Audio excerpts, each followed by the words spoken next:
Hi everyone, today we're going to be looking at the Click PLC high-speed counter input and the external interrupt mode. So what you'll see up here is my Dart magnetic pickup that we're going to be connected to our Click PLC, and it actually is made to mount on the edge or end of a motor, and it takes anywhere from 5 to 24 volt power supply.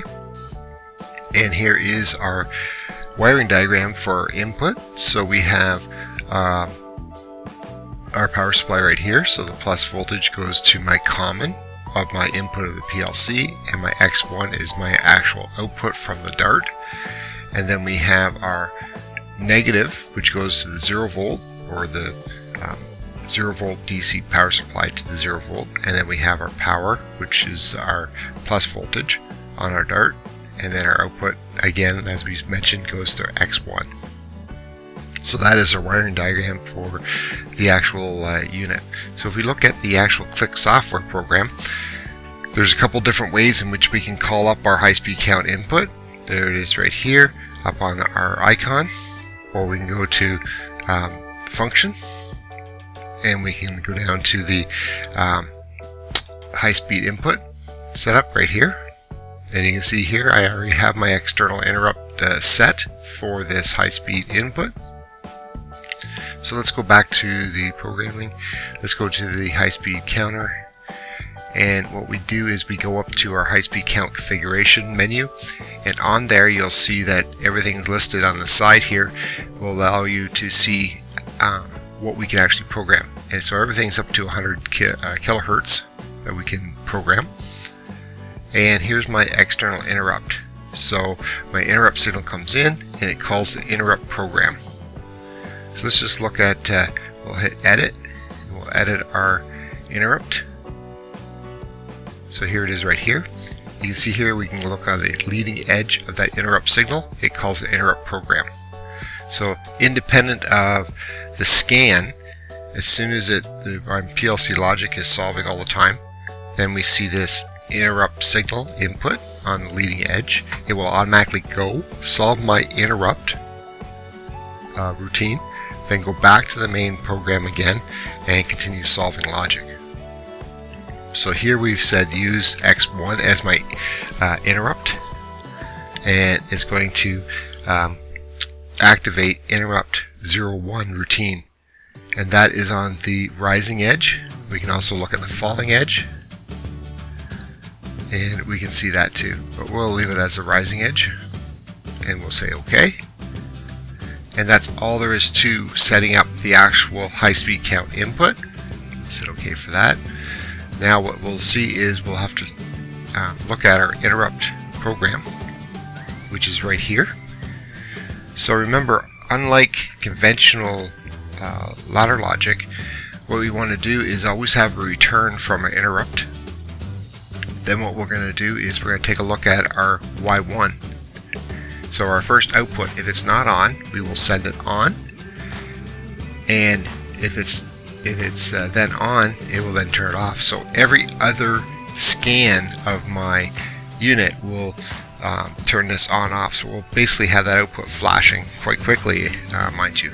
And if we actually look at the actual output, you will see here I have selected it immediate for the output. So what that does is, independent of the scan, it automatically sets that output on. That's what the immediate means. So we'll hit OK,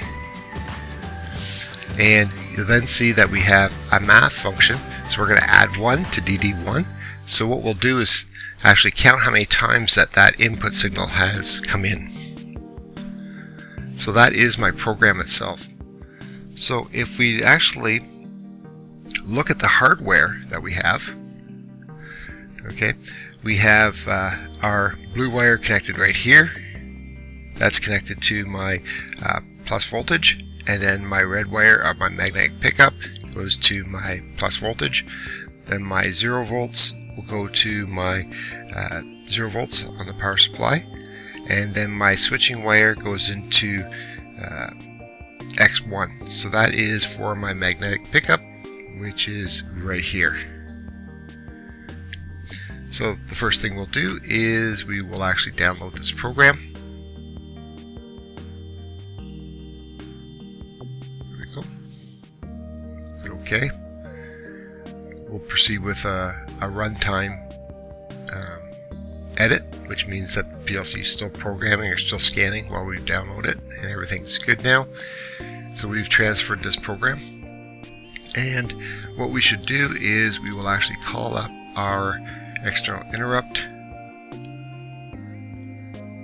which is right here. So there's DD1, which we're doing our math function to add as we increase our count. So let's just take our unit, and we will actually give it some pulses.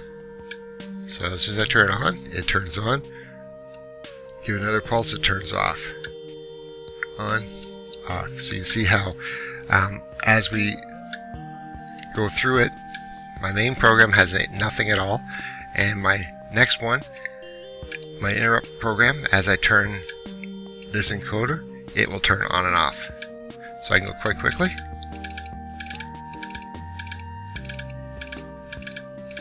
You see that works just great, and very easy to set up.